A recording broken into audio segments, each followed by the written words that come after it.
So this course is about 3D computer graphics, but we've seen so far that any computer-generated scene must be viewed through a virtual camera. Now, the same rules governing the use of real-world cameras apply to computer graphics as well, so let's continue the discussion of real-world cameras so that we understand the basics of cinematography and so that we can effectively use these virtual cameras in computer graphics. So the first thing we're going to talk about is shot size. I'll bring this up here. And we're going to see that the subject's size in frame is one of the primary methods of communicating information about that subject to the audience. Now, a famous rule created by filmmaker Alfred Hitchcock states that the size of any object in your frame should be proportional to its importance to the story at that moment.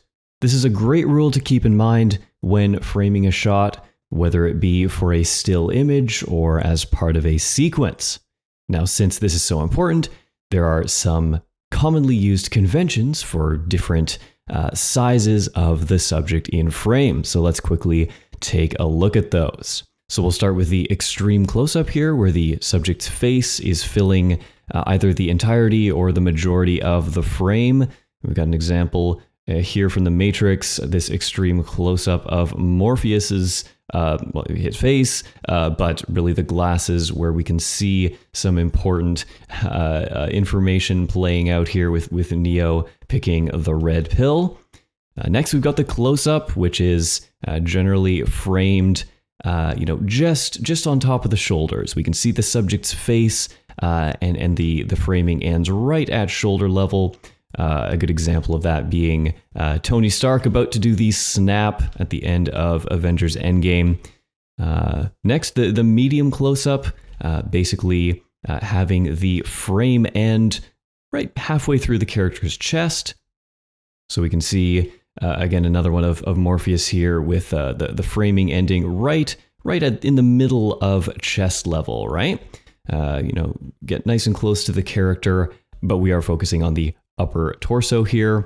The medium shot, framing right at waist level. Again, another one of Tony Stark here from Iron Man 2, just showing off the suit, him putting on the suit from the suitcase and everything. Just framing this at about waist level. Showing more of the character in frame will be the cowboy shot, perhaps not a super common shot size to use when framing a character, but there are uses for this. Again, an example of Wonder Woman here. You can see the framing ending kind of at about like mid thigh level.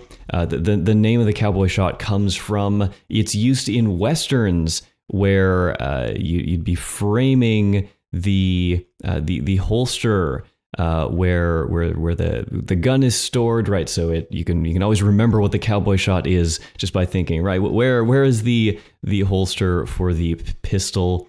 And of course, the cowboy shot would keep that object in frame. Finally, the medium full shot, framing right down to about knee level here. Often this is used, like for example, in this one of these closing scenes from Dunkirk with Tom Hardy just taking a look at his burning airplane here as he torches the whole thing before he's captured. We can get the character contextualized nicely in the environment, but still the character is not entirely shown in frame. We are cutting off at around knee level. And finally, the full shot, where we can see the entire character in frame. Of course, there's lots that can be done with this, right? Like this shot near the end of 1977 Star Wars with Ben Kenobi approaching Darth Vader for that amazing duel at the end of the film there, right? We can see the entire character in frame. All right, so these naming conventions for various shot sizes are used by all cinematographers, so definitely worth memorizing what each of these mean. And before we leave this section, let's just talk about some more kind of extreme framing examples where we get our subjects very, very small in the frame.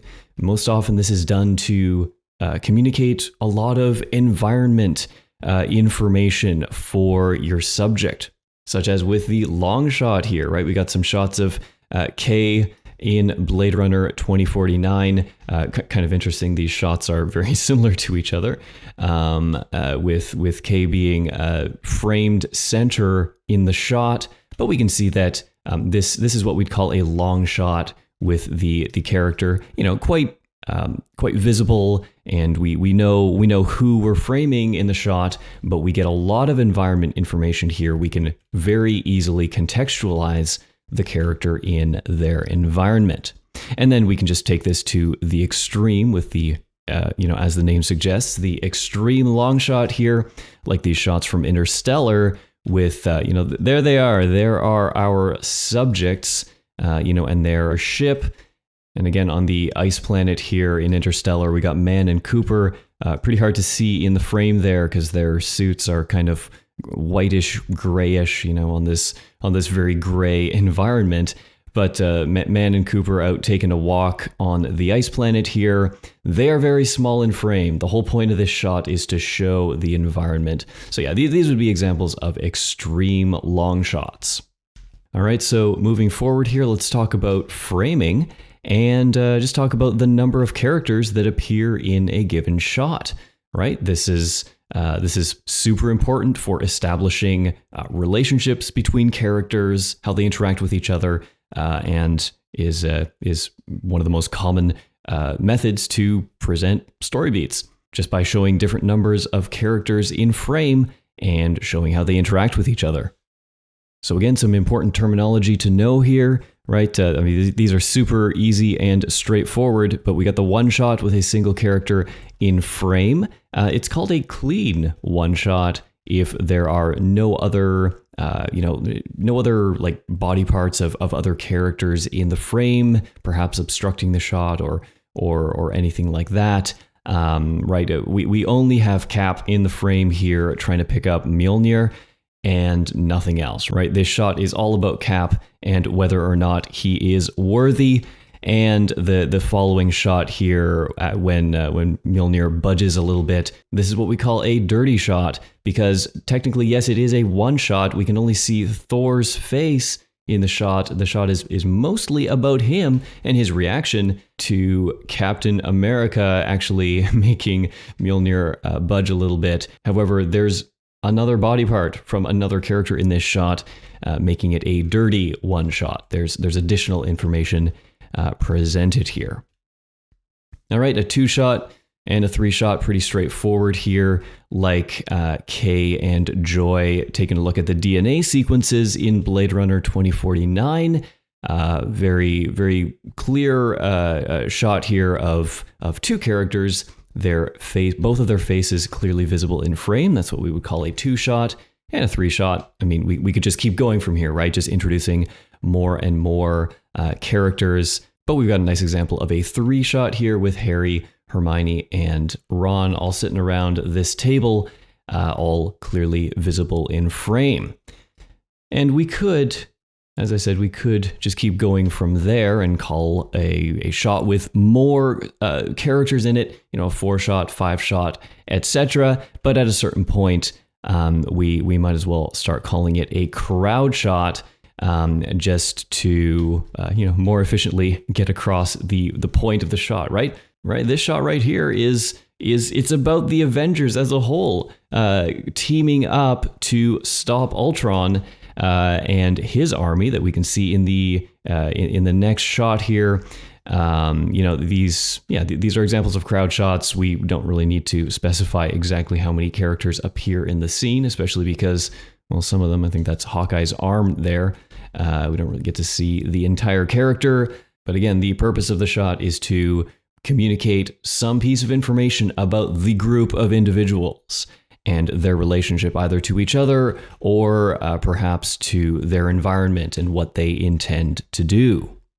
Another very common framing technique that we should go over is the over-the-shoulder shot used for showing conversations between characters, right? Like this, the interrogation scene from The Matrix. This is actually an interesting over-the-shoulder shot because it's kind of, because the camera is pretty much at eye level with Neo here and positioned kind of at a low angle to Agent Smith. It's kind of a beside the shoulder shot, right? We actually don't see the tops of the characters' shoulders. But nevertheless, the idea is the same here. This is a very common way of framing a conversation between two characters, where we have the camera positioned quite close to one character's shoulder, clearly framing the entirety of the other character, and then we just switch back and forth depending on who's talking. Now there is an important rule to keep in mind here involving something called the line of action. We'll talk about that a bit later on. It has something to do with spatial continuity. We'll talk about that in a few moments. But that's the over-the-shoulder shot, okay? Very, very important to remember that one. All right, let's talk about a few more here. We've got the point of view shot, perhaps seldomly used, but when it is used in a film, it is very, very, very often used to great effect, right? Like in E.T. here, where E.T. is being taken out on Halloween dressed up as a little ghost, and he encounters a familiar face, or that's, I guess, the joke in the movie here. E.T. encounters a kid dressed up as Yoda, but take a look at the framing in the shot, right? We are seeing through the eye holes cut in the ghost costume. And so, yeah, the whole point of this is that we are seeing through E.T.'s point of view. And there are situations where this is appropriate to frame the environment from one character's point of view. We've also got the insert shot where, well, we're not framing a character in this case, but rather an important object, such as the Infinity Stones from the Marvel Cinematic Universe, right? The Space Stone from Avengers 1 here inside the Tesseract, and the Power Stone inside its orb thingy from Guardians. When there's something important to communicate about some object that is going to have an important role to play in the story, such as the Infinity Stones here, they deserve their own shot and will be framed accordingly, right? So these are examples of insert shots. All right, let's move forward and talk about some composition techniques here, and start off with the rule of thirds. The general idea is that we divide the frame, doesn't matter what the aspect ratio of the image is, but we go ahead and divide the frame roughly into thirds with 2 vertical lines and 2 horizontal lines as well. Let's get that horizontal line in there. All right, now it's not a hard and fast rule. We are going to see this rule being bent in certain ways in different framing examples. But generally speaking, the idea is that you use vertical lines to divide the frame horizontally and vertically. Now, the most common thing we do with rule of thirds is to put areas of interest right on one of these intersections formed by these horizontal and vertical lines. Now, there's other ways of using the rule of thirds that we'll get to in just a moment, but I thought it was kind of funny to just demonstrate here, just how important this composition rule actually is, right? It doesn't matter if you are framing Harrison Ford holding a gun in 1982 or in 2017, the whole shot is still framed the exact same way. I just thought that was kind of funny, with these shots being kind of the exact same composition in Blade Runner and its sequel, right? And of course, we can clearly see here that the area of interest, right, Deckard's face and really his eye level, more or less, is placed exactly on one of these intersections of these vertical and horizontal lines, right? In this shot, you could think of the gun as actually being positioned on the lower right intersection. All right, and here's another example of that with Kay and advertisement Joy, right? Her face is on one intersection. He's more or less on the other, on another intersection of the horizontal and vertical lines here. But here's an example where we're more interested in just the vertical lines. And so you might hear of objects being placed on, on vertical thirds or horizontal thirds, right? So in this case, we're just framing Kay and Joy just standing out in the rain, and we're not as interested in their eye level. I mean, obviously the characters their height is different, right? So we can't put them both on an intersection. We can't put their eye level on an intersection of the horizontal and vertical lines. However, what we can do is put the characters themselves on these vertical lines and still achieve a very pleasing composition just by having them framed like this. All right, some more examples here. Yoda and Luke in Empire, more or less got their eye levels on intersections, so that works quite well. This is a really nicely framed shot. Another one from Empire with 3PO, having his eye level right up here. Leia is a bit lower down in the shot, but still positioned nicely on another intersection of the rule of thirds. All right, so if you use no other composition technique, if you remember nothing else, remember the rule of thirds. It is extremely important. All right, let's move on and talk about some other composition techniques. We've got symmetry. Not used very frequently, because when it is used, it really draws attention to the subject, and it really should be reserved for when the subject is extremely important in the current shot. Stanley Kubrick's use of symmetry in quite a few of his films, actually, great examples of very, very good use of symmetry. Right, even this very simplistic shot of Hal in 2001: A Space Odyssey, keeping an eye on the goings-on of the ship. In addition to this conversation between Bowman and Poole, right, when they're in the pod talking about what to do about Hal and whether or not he has made a mistake. We can even see Hal framed dead center in this shot, right? Right, a great use of symmetry here to get us to focus in exactly on what Stanley Kubrick is trying to get across in this shot. And another rather stark example from Arrival, great film with Louise approaching the heptapods here, and then them starting to show their language. Right, just an amazing shot, getting us to just zero in on like this moment when Louise is like, "Oh my goodness!" Like they're actually communicating with us, and everything. Right, nice example right there, and that brings us on to balance. Right, whereas symmetry has basically the same thing on both sides of center of the shot. In the case of balance, we don't necessarily have exactly the same contents on each side of the shot, but rather what we do have framed on each side of center is balanced out by just different objects in different placements, right? So another shot from 2001: A Space Odyssey here with these guys in their spacesuits coming to take a look at the monolith in this excavation site here. Their presence is balanced out by this light positioned where it is. Some more mountains on the other side of the frame. There's a little bit more visual weight on one side of the frame, which needs to be balanced out by some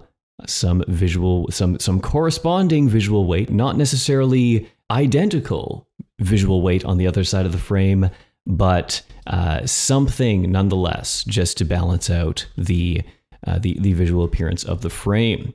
Right, another great example from the end of the film with old Bowman in his bed here on one side of the frame. This is not a symmetrical frame at all. But of course, Bowman and all of these other features in the room visually balancing out this massive black monolith on the opposite side of the frame, right? So this is a great example of balance in the frame. Another example from Arrival here, showing off the weird gravity inside the egg spaceship.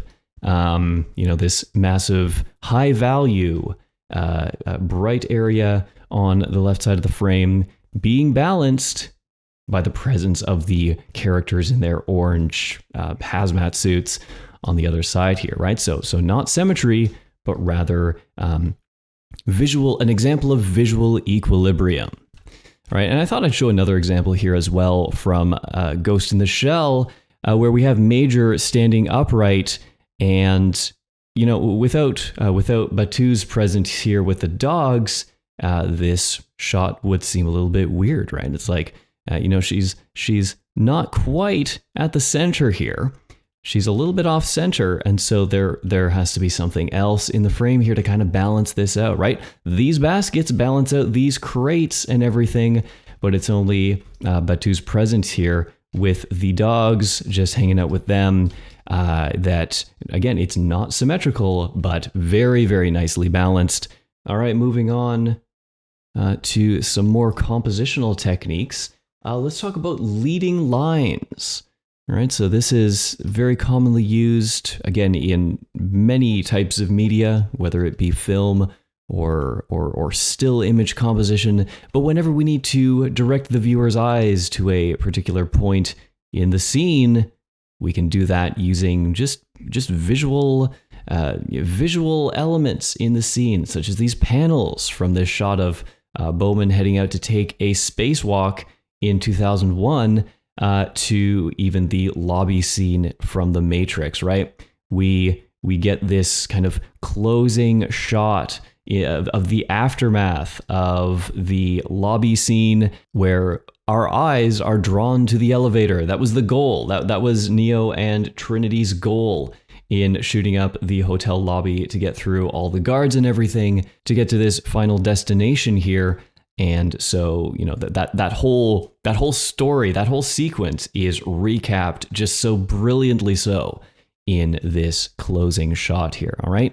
Now, actually, both of these shots are examples of a use of 1-point perspective, but it doesn't matter what type of perspective you are using in the shot. You can still use leading lines to draw the viewer's eye to wherever you want it to go. These just happen to be drawing the viewer's eye to the convergence of our 1-point perspective in both of these shots. All right, leading room, something specifically relevant to characters as you frame them in a shot. Generally speaking, we're going to want to put space in front of the direction the character is facing.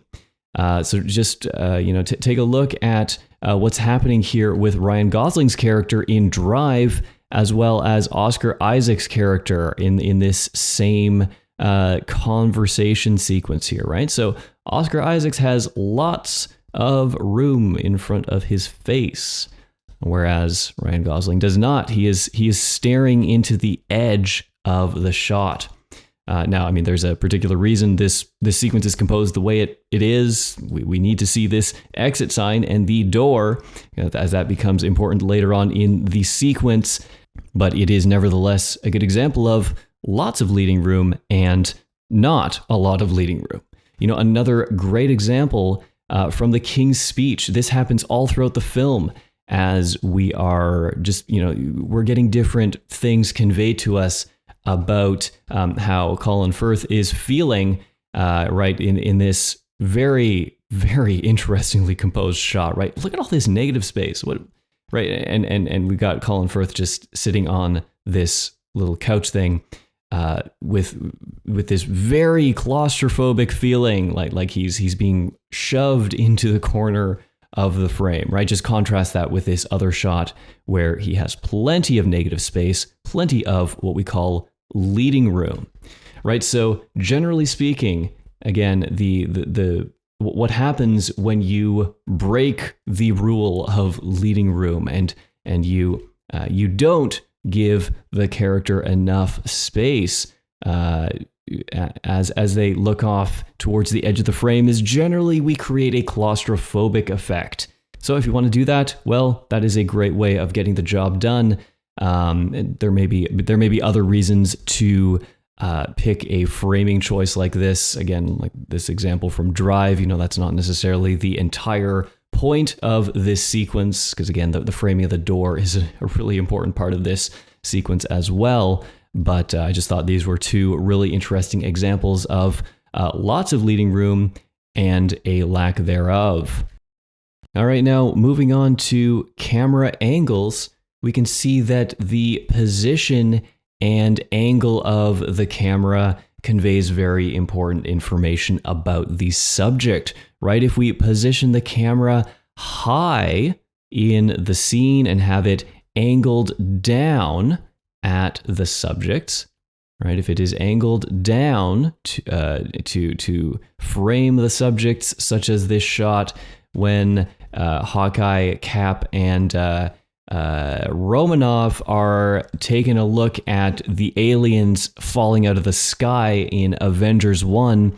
The effect here is that these subjects are made to appear weak and small, almost as if they are being viewed from the point of view of the menacing threat, right? So when we look down on subjects, the subjects themselves are made to appear small and weak, in contrast to what happens with a low camera angle. When we put the camera low in the scene, looking up at a subject, the exact opposite happens, such as this shot from the beginning of Infinity War when Thanos gets the Tesseract, right? The camera is positioned beneath his eye level, and we're looking up at him, right? The subject in this case is made to appear powerful, and we, as the viewer, are left feeling the weaker characters in the setting, right? Just due to how the subject is being framed. We've also got the Dutch tilt, frequently used to just create a really weird, unsettling tension in the shot, right? So a Dutch tilt is where you actually take the camera and roll it, kind of rotate it along the axis that it's looking down, right? So usually cameras are oriented horizontally, right? But if you roll the camera along its viewing axis, well, it's something that humans don't frequently do, and it introduces a very interesting, unsettling feeling. So Dutch tilts definitely should be used with care, but I just love this example from Iron Man 1, where Obadiah is about to rip the arc reactor out of Tony's chest. Look at the environment. Look at that. Look at how crazy the roll on the camera is, right?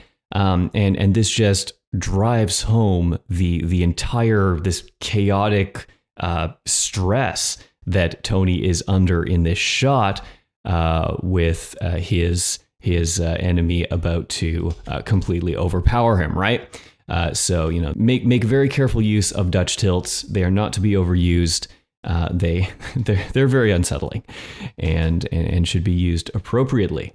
All right, next, let's move on here and talk a bit about some continuity rules in cinematography. All right, so in terms of spatial continuity, something we are very interested in maintaining is something called the line of action. The line of action, which is an imaginary line drawn between two characters in a scene, in the direction that they are looking, right? Very frequently, they're having a conversation with each other, such as in this case with Batman and Joker here in The Dark Knight, this famous interrogation scene.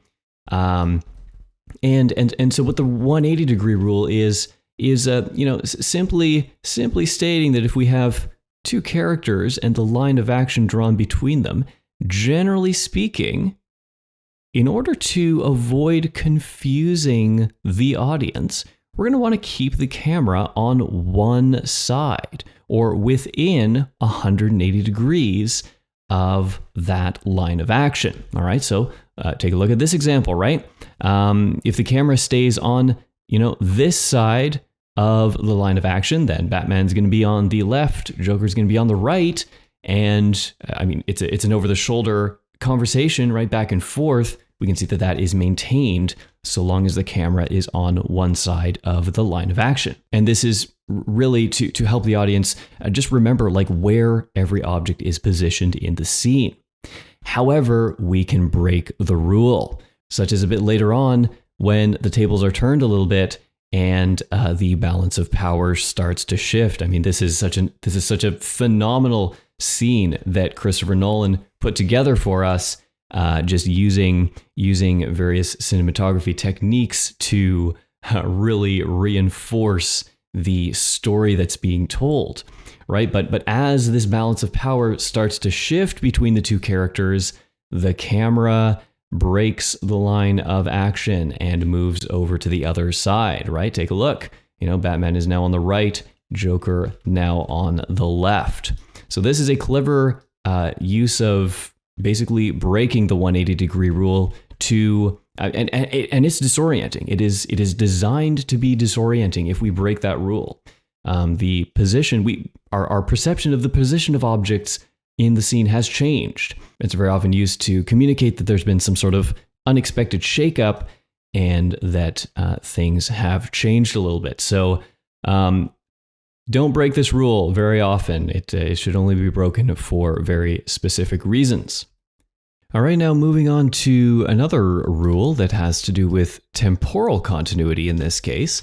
We have the 30-degree rule, something else that's very important when composing a scene and when planning out different shots in a scene that you might use, right? So if you have your subject and you're framing that subject with your camera, what you're going to want to do is make sure that when cutting to another shot, that the new camera you are viewing the subject from is at least, that there has been a change of at least 30 degrees in camera angle from the subject, right?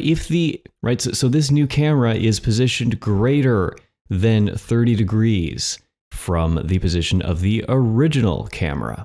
Now, the reason this is important is because if the camera that you're cutting to is positioned too close to the original camera, the shot isn't going to have changed enough in contents. And it might appear to be something called a jump cut, which is just an editing technique that is commonly used to show the passing of time, right? Where you're really showing the same thing in scene, perhaps the same character or the same setting, just with things slightly moved or rearranged. And again, jump cuts are commonly used to show the passage of time. But if you accidentally do this without intending your transition to be a jump cut, you might end up with some unexpected results, such as this example from Age of Ultron, which I thought was really interesting, actually. Right, we have Wanda and Pietro talking to Ultron here, and there's a very interesting cut coming up right now. There it is, right? That is an example of what looks to me like maybe not quite a mistake in editing. Obviously, it was done deliberately. However, take a look at the shot, right? We're framing Ultron, and there it is. This immediate cut to another shot of Ultron. The camera angle hasn't moved. It's really abrupt. So this is an example of breaking the 30-degree rule. Let's take a look at it one last time here. Normal cut, right? And then really weird cut. with the camera angle. Essentially, it doesn't even look like it moved at all. Definitely have not followed the 30-degree rule here. Still framing Ultron, and it just looks like a weird passage of time. So I thought that was an interesting example of the 30-degree rule not being followed. All right, let's move on here and finish off this section by talking about just our basic camera moves and what the terminology is and what the camera move looks like. All right, let's quickly get through these examples. So we'll start with the pan, which is the rotation around the camera's vertical axis, most often used to cover a lot of distance quickly, right? We need to show both ends of this corridor here as the stormtroopers march these rebel soldiers down this corridor in 1977 Star Wars. We need to show both ends of the corridor very quickly as they march past, so a pan is a great way of accomplishing this. Something interesting to note about the pan is that there's actually no parallax seen between foreground and background objects. Maybe a bit difficult to see in this example because the soldiers are actually moving. But yeah, pans don't give the parallax effect of foreground and background objects moving at different rates. We can see another example of pans used in The Force Awakens here, with Rey and Finn very hurriedly trying to escape Jakku. This is kind of a faster pan. You might call this a whip pan, where the camera is panned very quickly to add energy to the scene, which really works for this sequence. Next, we have the tilt, which is the camera's rotation around its horizontal axis, used to, in most cases, capture verticality, or even in this interesting usage in the opening sequence of 1977 Star Wars. Once again, we tilt down to actually reveal the surface of a planet and some other planets in the background, and just introduce this space chase taking place above Tatooine. All right, next we've got the trucking shot, or sometimes called the crab shot, where we physically move the camera left or right. This is most often done to follow a character as they move throughout the scene, such as this shot from The Force Awakens with BB-8 just running for his life, or I guess we should say rolling for his life. Something interesting to note about trucking as opposed to panning is, of course, that little fact about the parallax effect, right? Take a look at BB-8 in comparison to these engine parts and whatnot, this fence thing that we can see in the background. In this case, we do get to see the parallax effect. This does not occur with the pan. All right, another example of camera movement, we have the dolly shot, where we have the camera actually physically moving in or out, right? Either towards or away from the subject. So in this shot, again, from The Force Awakens, there we go, dolly in, two dolly ins in a row. Again, the camera has physically moved towards, or the same thing could happen with the camera moving away from the subject. Keep in mind, this is not a zoom. This is not a change in focal length. We are physically moving the camera. Important to make that distinction. All right, another type of camera movement, the pedestal, where the camera is moved vertically, all right, like this shot from The Rise of Skywalker with Rey about to do this really interesting stunt, cutting off cutting off the wing of Kylo Ren's ship. So, camera moves down to reveal her lightsaber as she takes it out, ready to act. Not too commonly used in cinematography, but again, we do just need to remember that this pedestal movement is actually a physical movement of the camera. It is not a tilt, right? It is not a rotation, but it is a physical movement of the camera either up or down. All right, now we have the zoom, which there's just a great example from this chase scene from The Force Awakens. There it is. All right, so this is an actual change in focal length, not done very often in film. Just because human eyes don't do this naturally, right? We can't zoom with our eyes. We can only move towards or away from an object, right? So when it is done, it's it's a pretty interesting effect. Again, this chase sequence as Rey and Finn are trying to escape Jakku at the beginning of The Force Awakens, so seldomly used, and rightly so, because it could actually be quite immersion breaking, right? Because it almost feels like that shot with that zoom was actually taken by maybe someone in a helicopter with an actual camera, right? And that's very often what we don't want to do when framing shots for a movie. All right, now something very interesting that you can do when combining a dolly in or out with a zoom in or out is to create the vertigo effect, which we can see here from the Fellowship of the Ring. That right when Frodo's like, "Get off the road, everyone," right as he's looking down the road, and we get this really creepy sense that the Nazgul are close behind. Basically, what's happening here is the camera is physically being moved; it is being dollied while zooming at the same time. So it's either a dolly out and zoom in, or a dolly in and zoom out, and that creates what we call the vertigo effect. All right, so another type of camera move we can look at is called the roll, which is a rotation around the camera's viewing axis, right? Again, using this escape sequence from The Force Awakens as an example, right? This is not commonly done, but again, sometimes it makes sense, like with Rey pulling off these really crazy maneuvers in the Millennium Falcon. It does make sense in this case to actually be rotating the camera, right? Another shot from inside, just showing BB-8 being thrown around. This is an example where it does make sense. Very unsettling sort of camera movement to perform.